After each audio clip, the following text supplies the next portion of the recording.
Tonight we'll be reading from Srimad Bhagavatam, 10th Canto, Chapter 6, about Putana Rakshasi.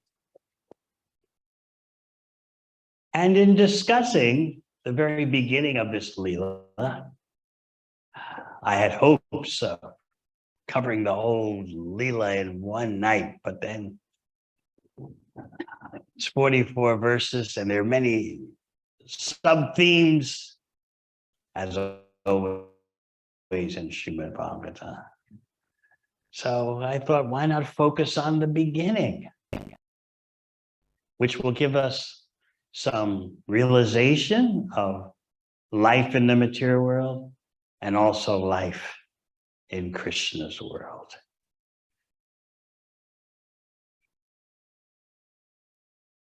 Om Namo Bhagavate Vasudevaya.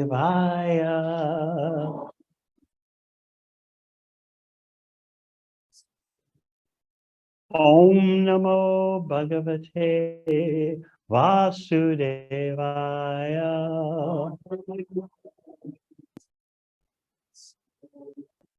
Om Namo Bhagavate Vasudevaya.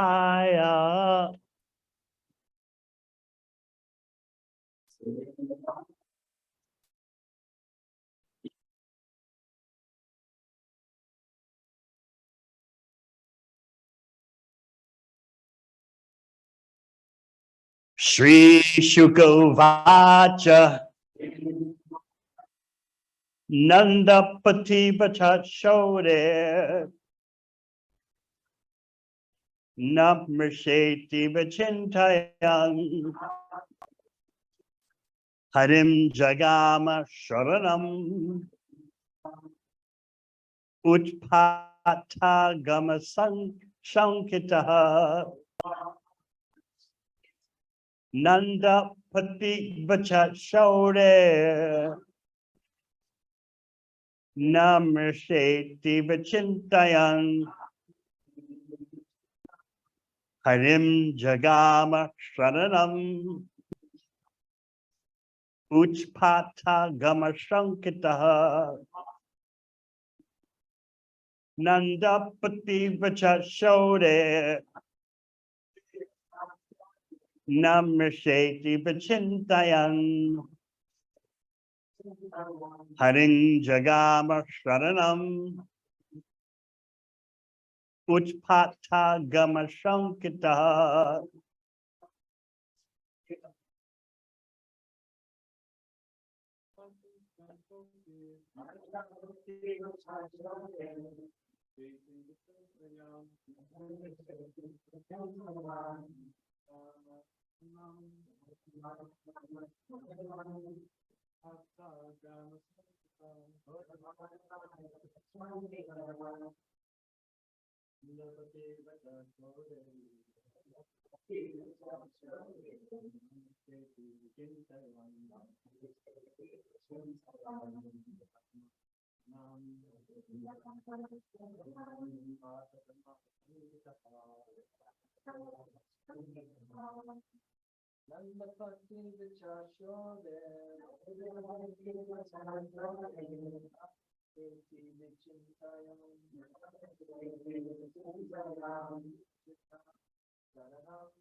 Vaishnavis.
Sri Shukavacha.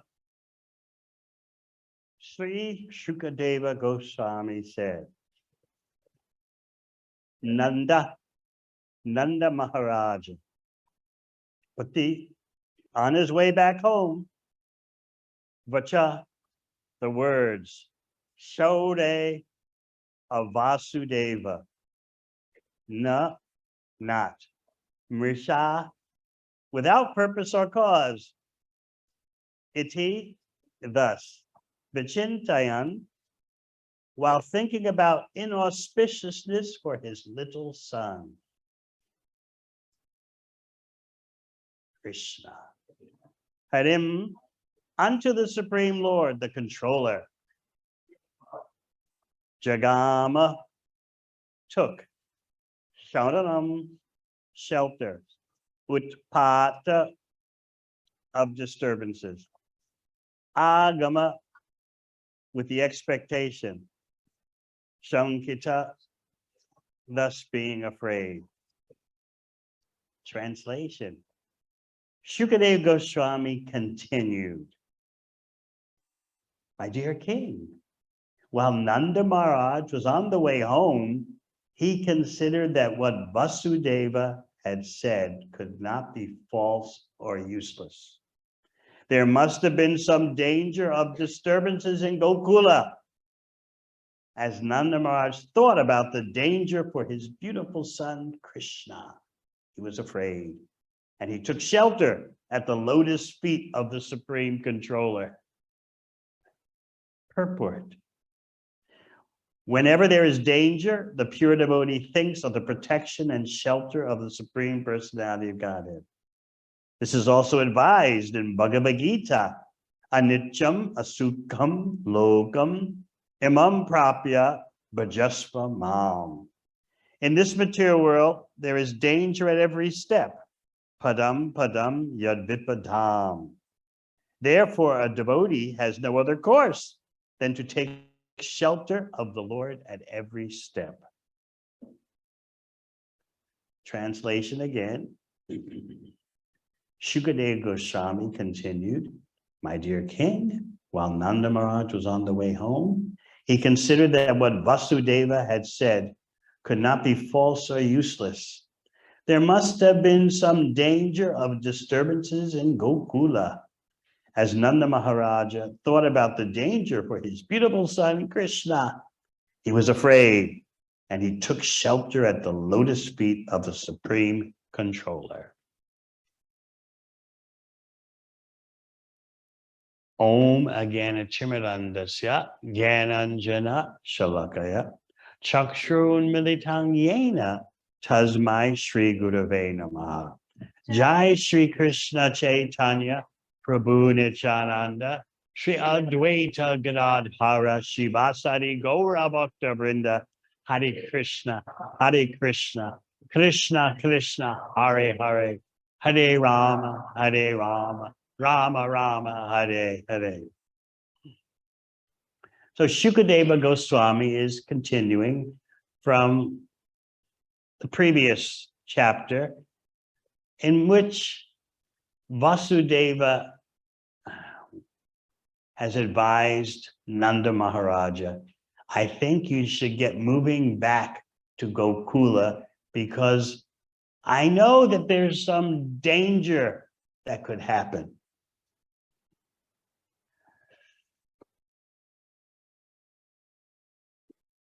Nanda Maharaj, we'll find out later, thinks that Vasudeva must have some mystic powers. Otherwise, how could he know that back in Gokula, there was that even before Nanda Maharaja and his cowherd men arrived, there had been the Putana problem. So Nanda Maharaj is thinking, this Vasudeva's got mystic power. He can see into the future. When actually, Vasudeva, as a Kshatriya, as compared to Nanda Maharaja's occupational duty as a Vaishya, as a farmer and cowherd, Vasudeva could analyze the situation. And he knew you're dealing with Kamsa, who is the reservoir of all envy and jealousy of the Supreme Personality of Godhead. Just by Vasudeva's political analysis, situational analysis, he came to that conclusion. But Nanda Maharaja, being a cowherd chief, took it, you must have mystic power. How could you see what's going on? How could you see what was going to happen? And Vasudeva, the acharyas explained, kind of hyped up the situation in Mathura to get Nanda Maharaja quickly going back to Gokula. So Vasudeva told Nanda Maharaja, this Kamsa is very jealous. He's very envious. He knows you've got lots of wealth. You're just by taking care of cows, you've amassed such wealth. So the longer you stick around in Mathura, the more there could be problems, as Kamsa will start getting ideas about wealth confiscation. Even today, wealth confiscation and wealth taxation is every Vaishya's nightmare. No taxes, free market. So Vasudeva told that to Nanda Maharaja. Take care, be aware that there's jealousy in the world, especially in the form of Kamsa. I was just listening a couple of days ago to Srila Prabhupada explaining that you've got to be kidding if you think that you won't encounter jealousy in this world. The very basis of material existence is envy of Krishna. And that original envy of Krishna works its way down to envy of all creatures. Animal slaughter is an act of envy. I live and you die. You will die for the pleasure of my tongue. Envy is packed into every material dealing. Our family will advance, your family will be left behind. Our nation will advance, your nation will be left behind. Make our nation the greatest. Who cares what happens to you? Just like with climate change, there's always talk about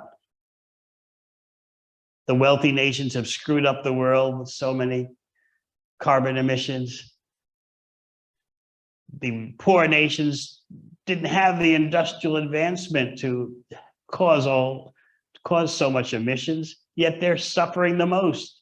Sea level rise and all kinds of other climatic retributions enforced by nature. So some say the rich nations should compensate.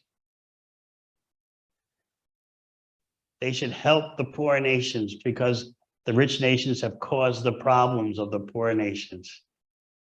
Of course, very few seem to like that in the rich nations. Our sympathy is with you, but not our money. So that's the way of material existence. Your prosperity is at someone else's expense. You get something, what does that mean? Someone else doesn't get it. In every sphere of activity, it's like that. You get your desired partner, and what does that mean? Someone else doesn't get the juicy partner. Everything is always at someone's expense. So the whole world is turning on this jealousy or envy. People sometimes say it's love that makes the world go round. No, it's envy that makes the world go round.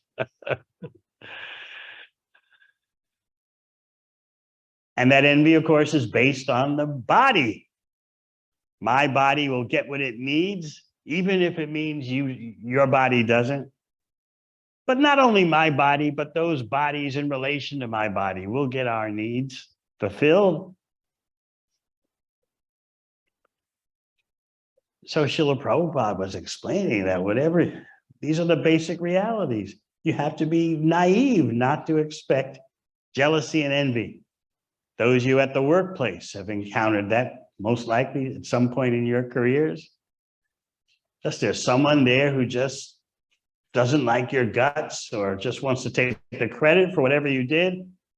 That's the most, it's just a very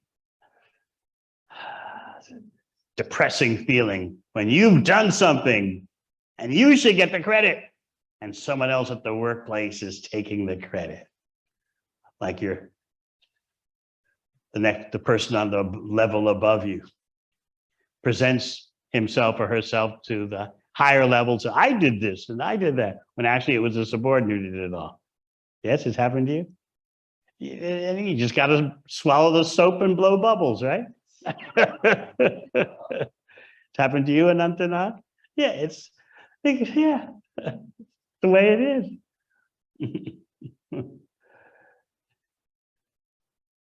You have a nice partner and someone is thinking, oh, how in the world did she wind up with you? So they smile in your face, but they just want to take your place. So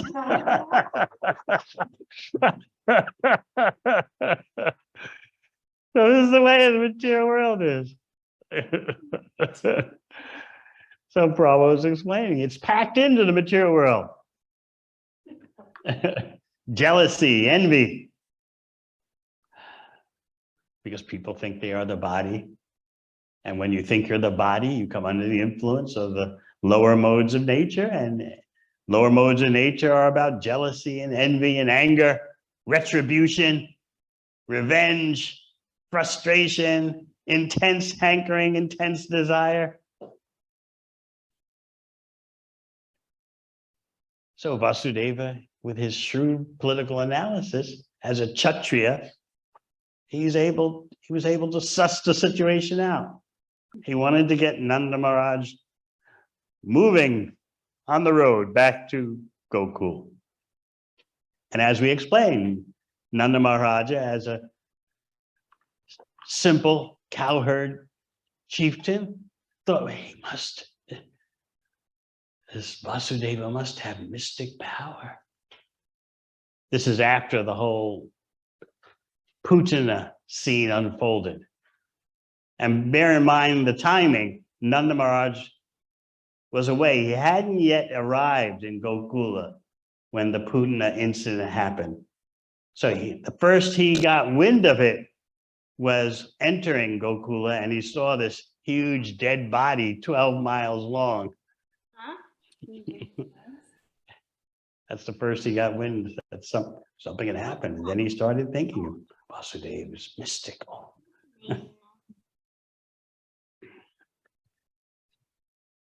Even before he arrived at Gokul and saw the huge, colossal dead body of Putana and how her body got to be so huge, that's another aspect we may get into tonight. But for now, we want to focus on Nanda Maharaj. He's hitched his huge bullocks to the carts, and they're going home from Mathura to Vrindavan. Those of you who have been to Vrindavan know how close Mathura is. So it all can be done in a day by ox cart. And so on the way to Gokul, Nanda Maharaj is thinking, this is even before he saw Putana's body. He's thinking, Vasudeva, I wonder why he said that. Whatever he says can't be useless. It can't be false. There must be a point to it. There seems to be some dangers coming up. Dangers of disturbances in Gokula. So then, what was his response? He's thinking about the dangers, not to save his own skin. He's thinking about his beautiful son, Krishna. How to protect his son. He doesn't think that his son is the one who protects everyone. So in order to protect Krishna, his little son, what does he do? He takes shelter at the lotus feet of the Supreme Controller, not thinking that's his son. May the Supreme Controller protect our son, Krishna. Krishna doesn't want Nanda Maharaj and Yashoda Mai and the residents of Vrindavan to think he's the Supreme Controller, as you know, because that would spoil the Leela. So to speak, it would spoil Krishna's fun. He wants spontaneous love, devoid of Aishvarya, devoid of opulence and reverence, officialdom, shall we say. You might even, in a very, how do we say, rough way, call it spiritual stiffness, Vaikuntha, awe and reverence and bowing down and saying official prayers. Krishna doesn't want that in Vrindavan Leela. That attitude impedes his full enjoyment. So naturally, Nanda Maharaj is going to appeal to the Supreme Ishvara. Generally, Narayan, oh Narayan, please save our little child Krishna. So he's afraid, but he's afraid for the sake of his son. We read Vichintayan, while thinking about inauspiciousness for his little son Krishna. Now, what could happen to Krishna that's inauspicious? And actually, what could bring about inauspiciousness to Braj? But it seems like that danger is there, all for the sake of heightening the rasa. Krishna likes to create drama in his Braj Leela, that there's some danger, some demon is attacking, and that it's Yogamaya, particularly the Leela Shakti, Krishna's pastime energy, creates all this, stages all this for heightening the intense exchanges of love. So please understand Nanda Maharaj's fear correctly. It is not selfish. Oh, how am I going to save my own skin? No, my beautiful son, Krishna. How can he be safe and free from inauspiciousness? What were you all thinking when around 9 o'clock last night, the building shook? What were you thinking? Oh, New Zealanders are all accustomed to it. Another day, another earth tremor. But for those of you who are from overseas, if this was your first experience, you probably, was it your first experience? Yeah, it was a weird feeling, isn't it?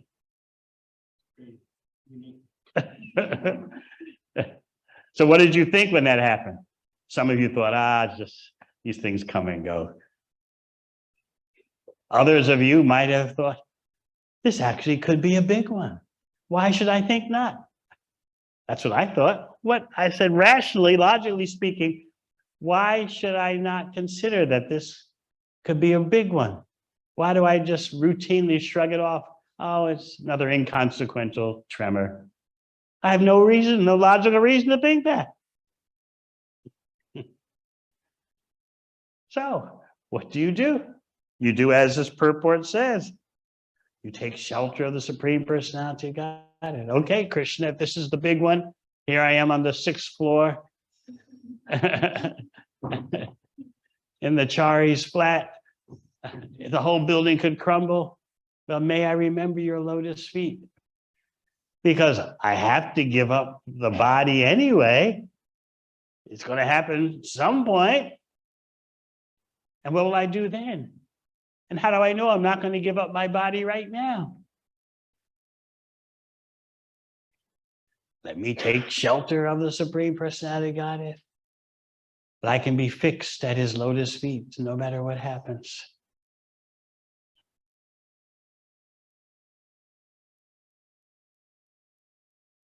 So often there's the thought, should devotees pray for their own material well-being?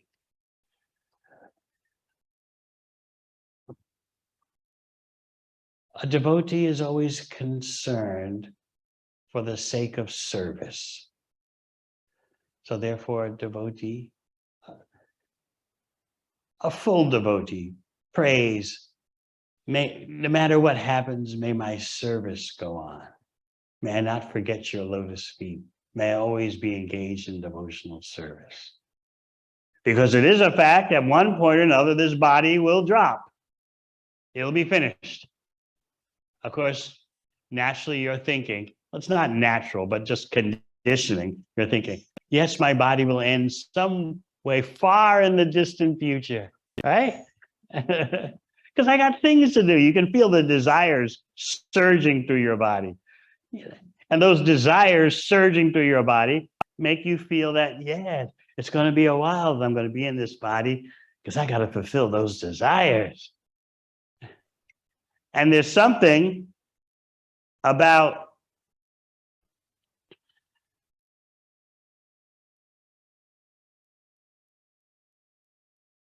the body, because it's under the influence of the three modes of nature, that just wants to go on and on and on and on, even though it's not going to happen. In other words, the spirit soul is expressing its eternality through the material body, which is impossible. But you have that longing for eternality because you're not the body, you're spirit soul. But you're thinking of your continued existence in terms of the body. This is the psychology of bewilderment. So this is why you have this feeling that I'm just going to go on. It'll be all right. The building's shaking, but this won't be the big one. I'm driving home from the office or to my workplace, and my house, my flat will still be there. And my loving, tender partner will be greeting me. And things just will go on like that day after day, night after night, year after year. Why? Because it has to. I don't want to be devastated, brokenhearted, left with nothing. So what this chapter and its purports is going to do, among many things, is instill in you the nature of living in the material world. Of course, Gokul is not the material world. Yet, there's apparent danger.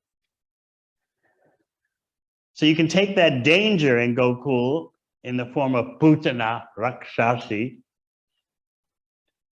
as part of the pastimes, which it is, but you can also learn the lesson that even during Krishna's appearance, there was danger, although the danger is all for Krishna's pleasure, it's still danger. And the devotees are all panicking. They're all panicking for the sake of Krishna, though, not to save themselves, not to save their own skin.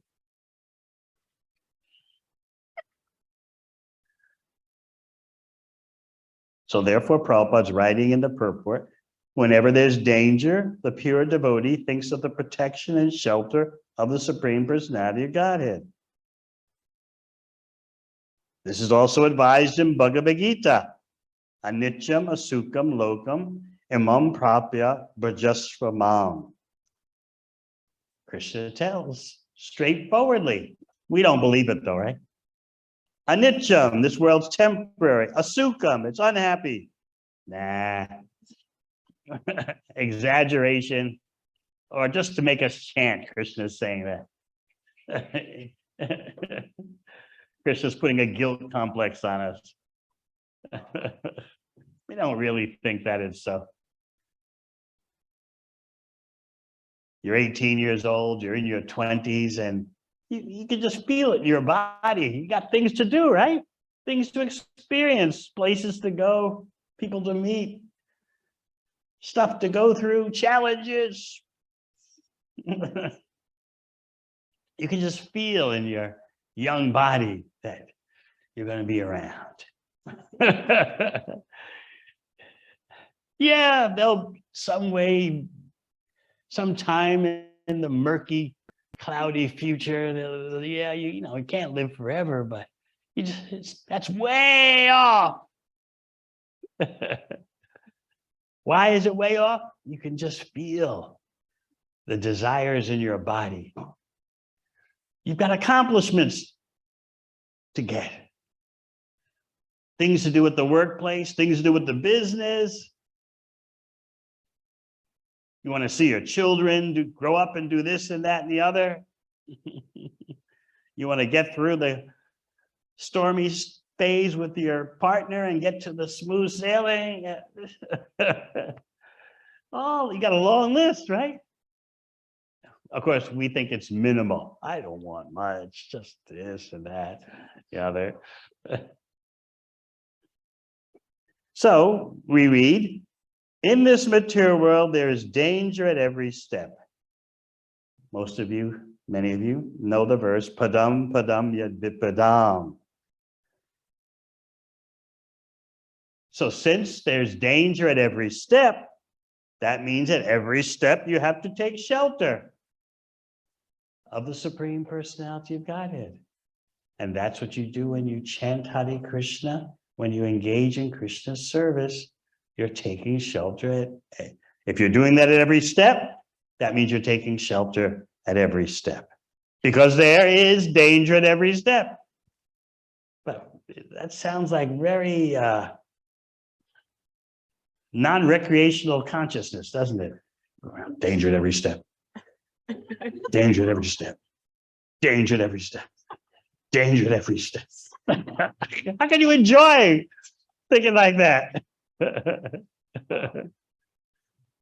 Better, you think, there's maybe every 100,000 steps, there's danger. That gives you a big gap, you see? So in this way, we push what Krishna says out of our mind. Anityam asukam lokam. A loka, a world that's temporary and unhappy. No, well, sometimes, but you know, there are other times when things are good.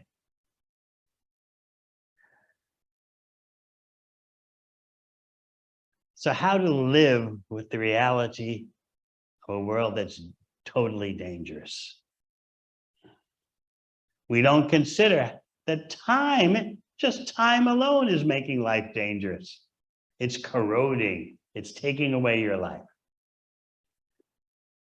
So much so that, of course, no one likes to think this, but if you're just 1 day old, if you're a brand new baby and 1 day old, it means you're 1 day closer to death.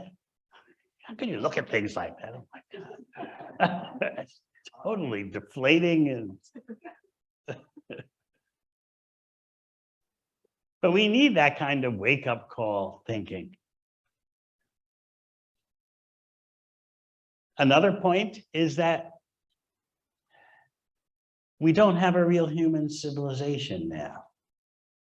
We have a so-called civilization that simply increases the dangers. Just life in the material world in of itself is dangerous. But then you have a so-called civilization that makes the dangers even worse by destroying the environment. It's like you had an unusual wet winter, and now the meteorologists are predicting for New Zealand a super hot summer.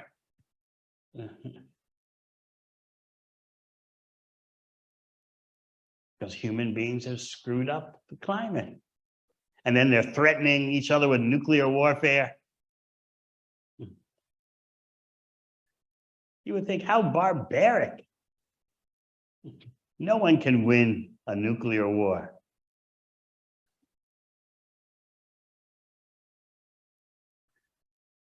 But the mentality is, and yes, even the top leaders in the world have said things like, well, if you attack us and we're going down, we're bringing you down with us. If one side goes down, then both sides are going to go down. You might say, well, okay, one side is going down, just let the other side be. Why multiply the slaughter, the havoc? Nope, this is envy. If we're going down, your side's going down with us too. Even Steven. That's the mentality.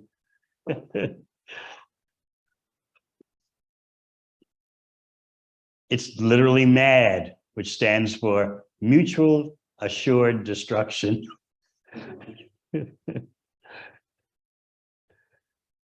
Everyone knows that's the reality. How many nuclear weapons do you need to destroy the planet? There's enough to do it 100 times over and more.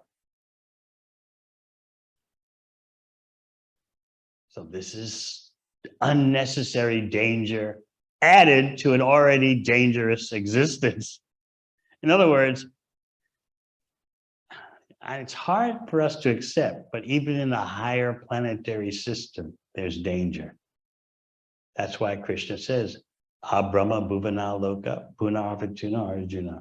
From the highest planet, that means Brahma Loka, down to the lowest planet.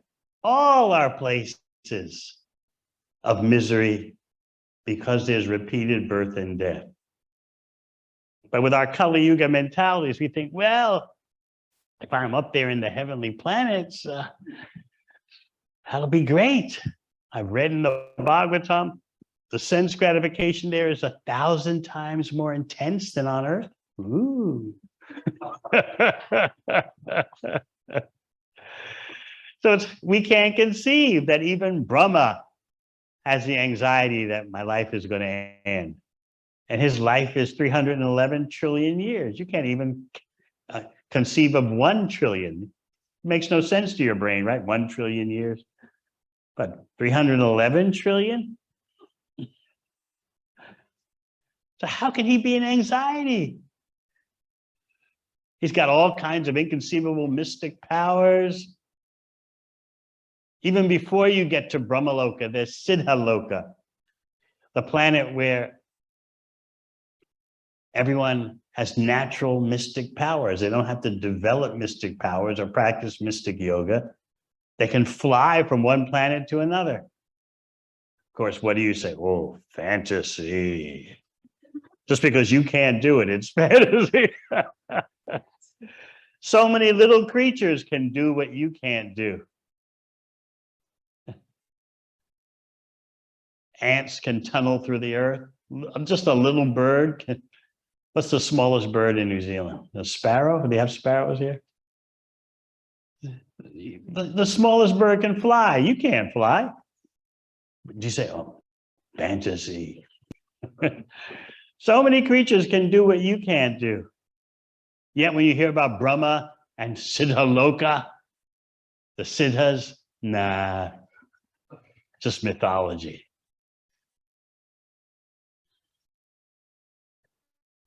But Krishna says, even in those higher realms, even in the topmost realm, there are problems.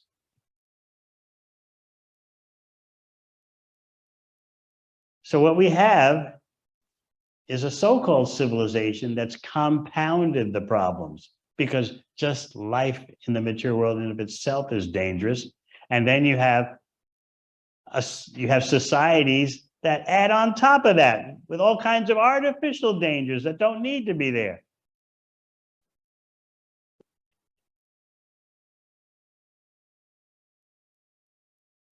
So you wonder, why do people think there's progress?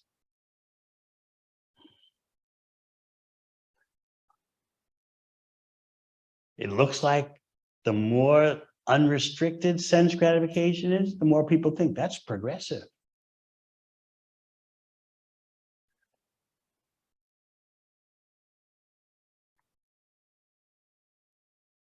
the more the social fabric disintegrates because of degenerate behavior, people think, oh, this is very nice. Humans are becoming more free from constraints. They're becoming more expressive. No, they're becoming more animal-like. Because the first symptom of a human being is regulation of the senses. Otherwise, you don't have human life. You don't have civilization. If you're a human being, you must think how to regulate my senses. Otherwise, you're just like an animal that just does what it likes everywhere.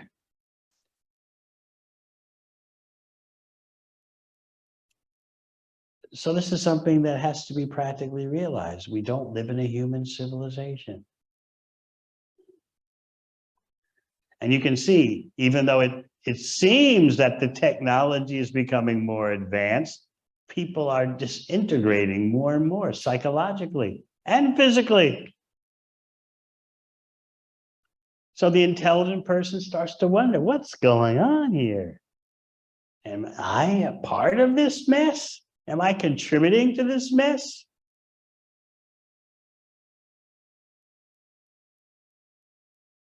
So even though there's no danger in Gokula, still there's the so-called appearance of danger just to increase the exchange of rasa. So Nanda Maharaj takes shelter of the Supreme Controller to protect his little son, Krishna.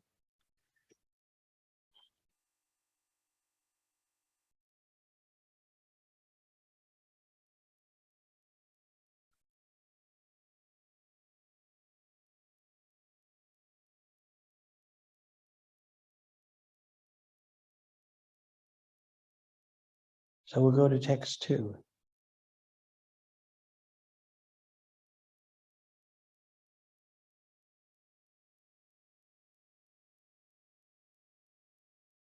Kamsena Prahita Gora Putana Balagatini Shishums Chachara Nignanti Puragrama Vrajadishu Kamsena by King Kamsa. Prahita, engaged previously. Gora, very fierce. Putana, by the name Putana. Balagatini, Arakshasi, who killed. Shishun, small babies. Chachara, wandered. Nignanti, killing. Puragrama Vraja Adishu, in towns, cities, and villages, here and there. Translation: while Nanda Maharaj was returning to Gokula, the same fierce Putana, whom Kamsa had previously engaged to kill babies, was wandering about in the towns, cities, and villages, doing her nefarious duty. So Kamsa was already causing havoc everywhere, as advised by his demoniac counselors, as you may recall. They told Kamsa, this is not the time for backing off. This is not the time for peace. Now is the time to press forward, cause havoc, so that there'll be no more Vedic ceremonies, no more saintly persons, no more yajnas, no more pujas. And if there are no yajnas and no pujas, then the demigods, the devatas will all be finished, because they depend for their life on yajnas and pujas.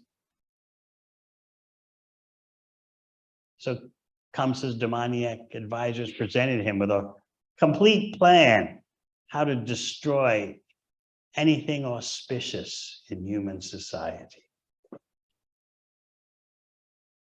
And that included killing newborn children for distances around, because they had to, that eighth child had been born somewhere else. And so the only way to make sure that Kamsa would be safe is to somehow or other kill that eighth child wherever he might be. And that could be any newborn baby. So therefore kill all the newborn babies. This is the demoniac principle, again, of extreme envy. I live and you die. You are interfering with my sense gratification. I don't have to worry about any reactions.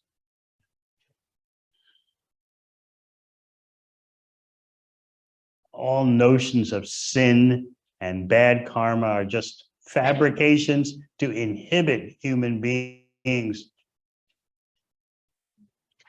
Only the weak think of those constraints, sin, bad karma. You just got to do what you got to do.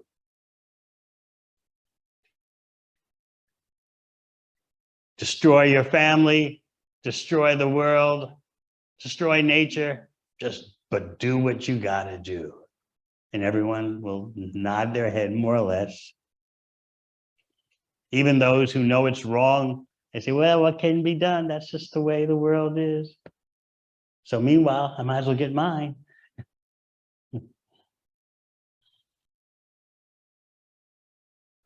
So now, Kamsa's agreed. Putana should be killing infants.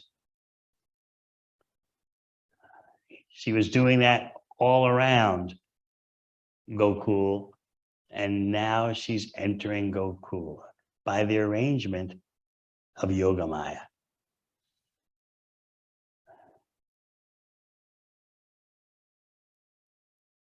And how does she kill little infants?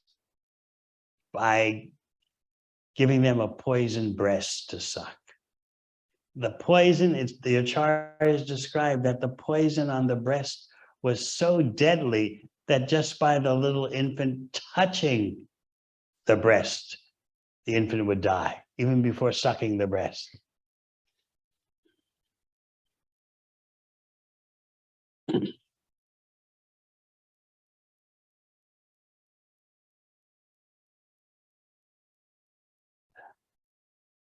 So what does Krishna have in mind here for allowing this to happen? Now, bear in mind that Putana comes from a very deadly family. Who are her brothers? Does anyone know? Bakasura and Agasura. Yes. And all of them were dispatched by Krishna. But she's the first.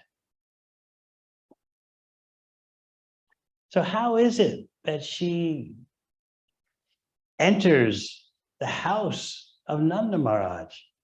This is a point that later, because this is happening as Nanda Maharaj is on his way back from Mathura. So he's going to wonder when he sees the huge dead body of Putana, 12 miles long. How many kilometers is that? Amadar Krishna, you can calculate in your head how many.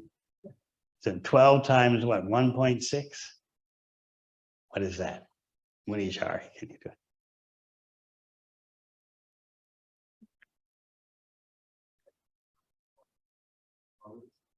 18 or 19 kilometers. 19.2. Everyone's got their phones out. Huh? 19.2 kilometers long. So he's going to hear from the elders of Vrindavan what happened. And what's the first thing he's going to think? Who let her into my house? What's going on here? But just by seeing his little son, Krishna, safe, he's pacified. But that's the first wonder.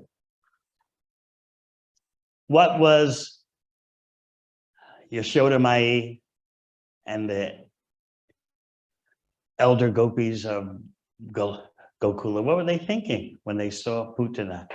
You see, she had disguised herself as an extraordinarily beautiful woman with her mystic power. Now, that's not her original form. She's a demoness. Let's see, Damodar Krishna, do you know what her original form is? That just means witch. Yeah, she's definitely a witch, but what's her original form? You'll like this detail. An owl.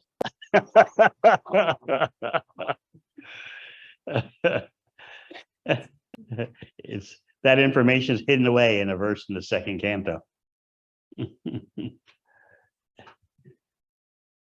Generally, it's translated as a demoness, but particularly owl. And so she's flying through space.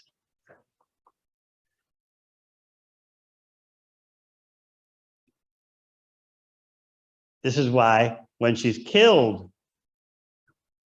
by Krishna, she goes up in the air.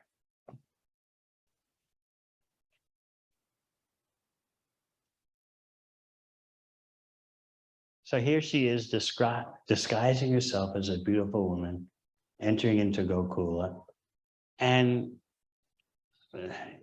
under the influence of Yoga Maya, all the ladies are mesmerized. They think, oh, it's like she's Lakshmi Devi coming to see Narayan. They get really sentimental by the inspiration of Yoga Maya.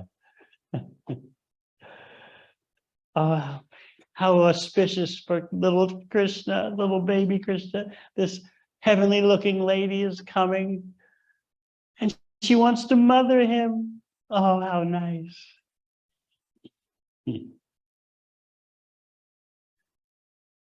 So they not only did they not object, but they were supportive. But this is all done by Yoga Maya, Krishna's pastime energy.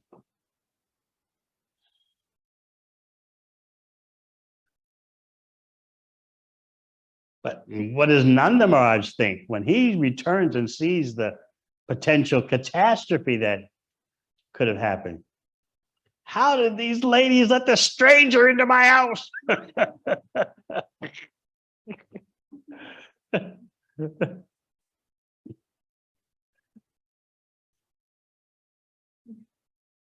So Yashoda just let this, but you got to understand, she was stunningly beautiful by her mystic power. She arrived from outer space. She could fly with her Kachari witchcraft ability.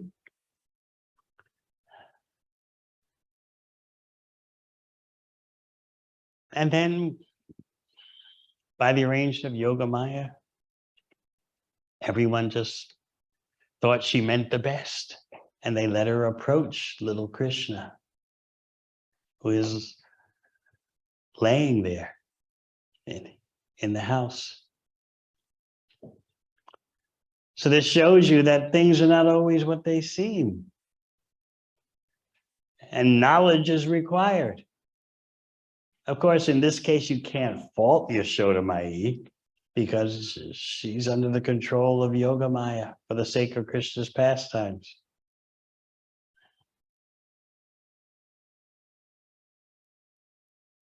So what happens when Putana picks up Krishna on her lap and to offer her poison breasts for Krishna to suck? Poison, as we said, that's so powerful that even before the child sucks, just by touching the breast, the child's dead. And she had already killed many babies, not in Braj, but in the surrounding areas, the Shastra explains, where there is not the glorification of Krishna going on, these witches and demons can predominate. She intended to kill babies in Braj, and Krishna was angry at her for that reason. Not that she had killed any babies in Braj, but she intended to. So she held Krishna on her lap, not knowing that she's holding her death personified on her lap. She's sent by Kamsa.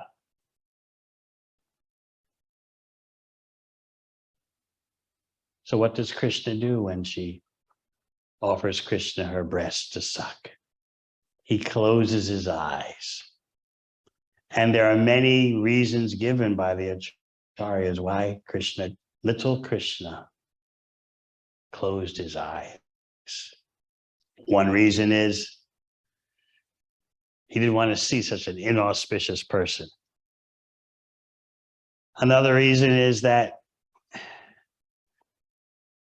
according to Shastra, you're not supposed to kill a woman. But his first demon that he's killing is a woman, so he closed his eyes. Another reason given is that he didn't want her to know what was going to happen. He didn't want the full impact to hit her yet. Another reason is that, okay, he's thinking, she's coming to me in the role of mother, so I'll accept that after I kill her.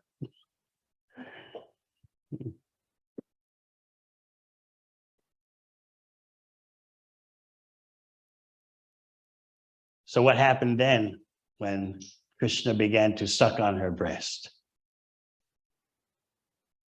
Now, some acharyas say that actually he pretended to suck. Others say, yeah, he sucked. And not only did he suck her milk, but her poisoned milk, but he sucked out her life at the same time. Others say, and Krishna's pastimes vary from one appearance of Krishna to another. He doesn't have to do everything the same way. He's not restricted to some program.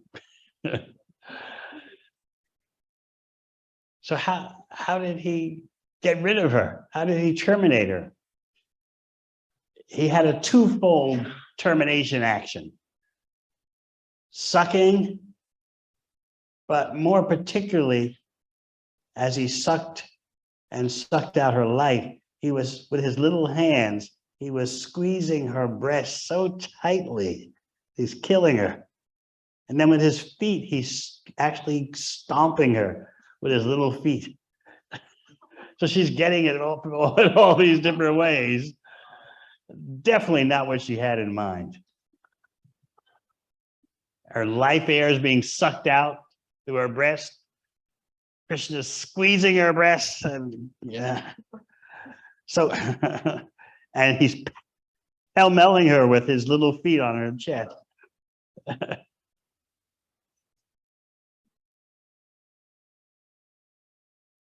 And she's crying out, "Leave me, child, leave me, leave me." But finally, she becomes so weak that she can't even call out anymore. And then she goes outside the house in agony, and she assumes her form as a hideous demon. I don't know how it works when she appears as an owl and when she appears as a hideous demon. She had all kinds of mystic powers. But she goes outside the house, and then she expands her body. But still, she can't get rid of Krishna, who's squeezing the hell out of her breast. sucking her life out with his mouth and stomping her with his little feet. She's not thinking I'm being kicked by the lotus feet. In fact, she's beating his feet, trying to get him to stop. So knowing all this, how does she get such a benefit of getting the position of a nurse in the spiritual world? How does she get that? This is the big question. Even more than how did Yashoda Mai and Rohini and the elder ladies of Braj, how did they let her in? But the biggest question, though, is how did this Leela end up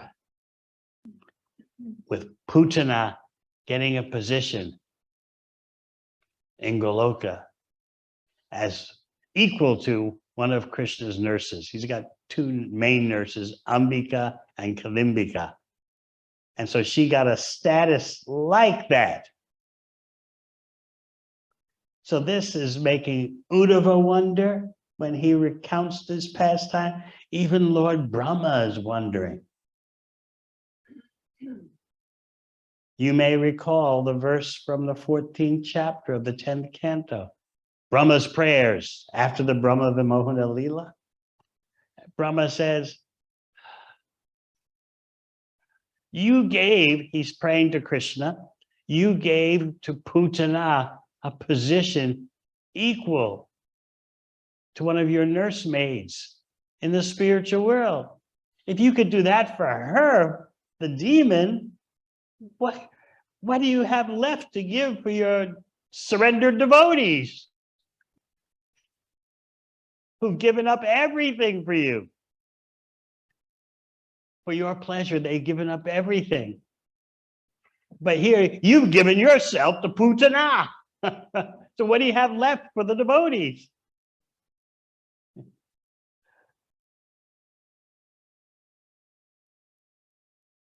So Krishna responds.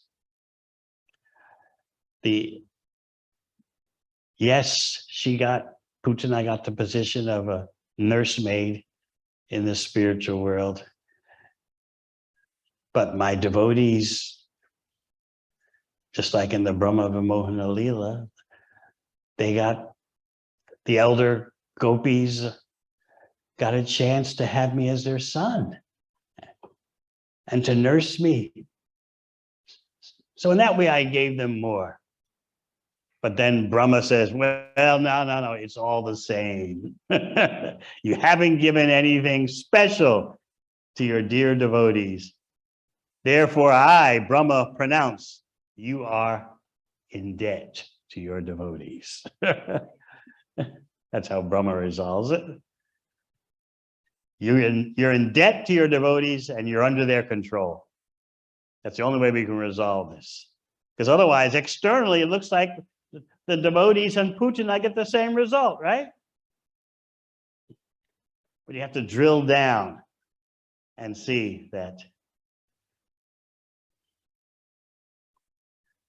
if you go into the fine print, Putana gets a position like Krishna's mother, because the Vedas say there's 7 mothers, Adomata, Guru, Patni, your biological mother, the wife of the spiritual master. There's a list, and nurse is one of the 7 mothers. So like Krishna's mother, but not exactly in terms of the bhava, in terms of the rasa, not exactly. That's fine print. But Uddhava likes to beat the drum about, Krishna, you gave yourself to Putana. Aho bhakiyam stanakala kutam. She approached you with a poison breast. This is 3rd canto verse. She approached you to kill you, and you gave her such a position in the spiritual world. So it is phenomenal. So try to understand, Krishna took the best motivation from her while dealing with her deadly motivation. He at the same time recognized she approached me in the way of a mother.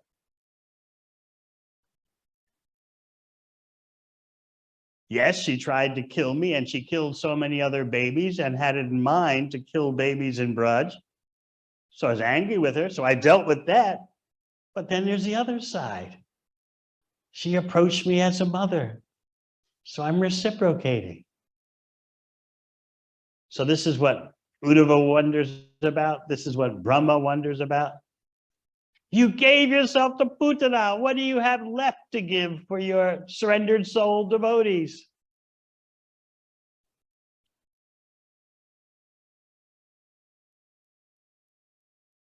So that's the biggest issue. Not Nanda Maharaj's issue of how did my wife let her into my house?